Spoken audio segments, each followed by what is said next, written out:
Bajato presents SL585 front indicator lamp replacement for Ford tractors. It has a flat base so it can also be used in universal applications. It has a rubber pad for dust protection. It has a nice PMMA lens and A.B.S housing. The two bolts are here and the center distance of the bolts is 110 mm. You can fit this lamp onto the Ford tractor like this, and also like this. We have 3 wires here. This comes in front of the Ford tractor as you can see in the pictures.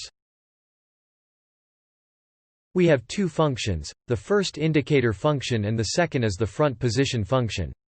The front position function has 12 volts 5 watt bulb and indicator function has 12 volts 21 watt bulb. This lamp has a metal clamp here which is used to fit this light on the tractor.